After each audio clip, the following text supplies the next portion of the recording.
بسم الله والحمد لله والصلاة والسلام على رسول الله صلى الله عليه وسلم. الحمد لله على نعمة الإسلام، الحمد لله على نعمة الصلاة، الحمد لله على نعمة القرآن. أحبتي في الله، وها نحن في حلقة جديدة مع برنامج أهل القرآن في بيت من بيوت الله. قد أدينا صلاة الفريضة، صلاة العشاء، وقد سمعنا عن أحد أحبابنا المشايخ الكرام الصوت الذي تود دائما وأبدا أن تستمع له ولا تمل منه، الصوت الذي يشعرك بالأمان، يشعرك بالطمأنينة، الصوت الذي تشعر كأنك تسمع الشيخ رحمة الله عليه محمود علي البنا، الذي إذا ما طال غيابه اشتقت إلى سماع ذلك الصوت الجميل. معنا في ذلك المكان المبارك قد نتحدث في دقائق معدودات مع فضيلة الشيخ الكبير الشيخ حسن أبو عامر، جزاه الله خيرا. اجتمعنا به في ذلك المكان الذي يؤم فيه المصلين في أحد مساجد قريتنا، وقد علمنا جميعا بحسن صوته، وقد علمنا جميعا بحسن أخلاقه العالية الرفيعة. وها نحن نود جميعا أن نرحب بضيفنا الكريم جزاه الله خيرا الشيخ حسن أبو عامر، ونود أن يسمعنا بعض آيات الله الحكيمات، بعض آيات الله من القرآن الكريم. فليتفضل أخونا. أعوذ بالله من الشيطان الرجيم. بسم الله الرحمن الرحيم. تبارك الذي جعل في السماء بروجا وجعل فيها سراجا وقمرا منيرا، وهو الذي جعل الليل والنهار خلفة لمن أراد أن يذكر أو أراد شكورا.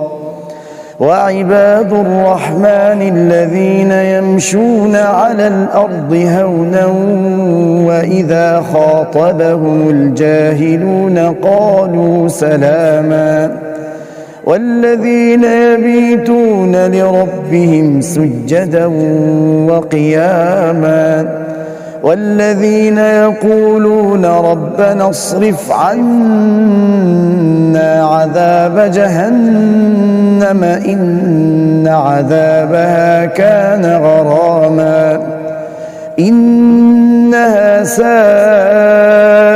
مستقرا ومقاما، والذين إذا أنفقوا لم يسرفوا ولم يقتروا وكان بين ذلك قواما، والذين لا يدعون مع الله إلها آخر ولا يقتلون النفس التي حرم الله إلا بالحق ولا يزنون، ومن يفعل ذلك يلقى أثاما يضاعف له العذاب يوم القيامة ويخلد فيه مهانا إلا من تاب وآمن وعمل عملا صالحا فأولئك يبدل الله سيئاتهم حسنات وكان الله غفورا رحيما. ومن تاب وعمل صالحا فإنه يتوب إلى الله متابا.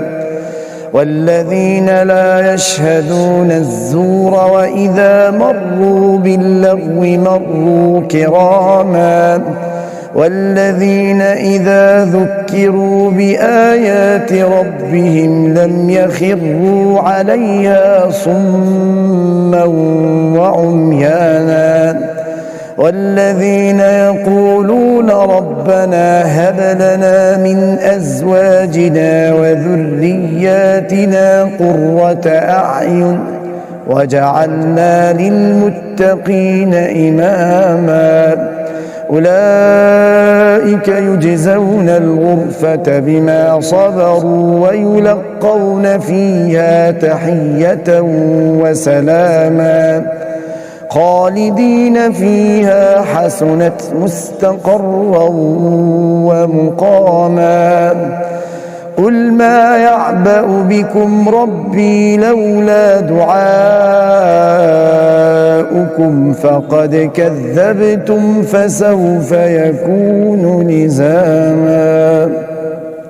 صدق الله العظيم. أحسنت وأبدعت حبيبنا وسيدنا وأخونا الفاضل، جزاك الله خيرا. أحبتي في الله، ها نحن قد استمعنا إلى آيات كريمات من كتاب الله سبحانه وتعالى من أواخر سورة الفرقان، وأبدع هذا الشيخ الكريم أشعرنا كأننا مع الشيخ محمود علي البنا بمنطقة بني مجدول بمركز كرداسة. جزا الله خيرا أخونا، وجزا الله خيرا إدارة المسجد، وكل عام أنتم بخير، وفي لقاء آخر وحلقة جديدة مع برنامج أهل القرآن.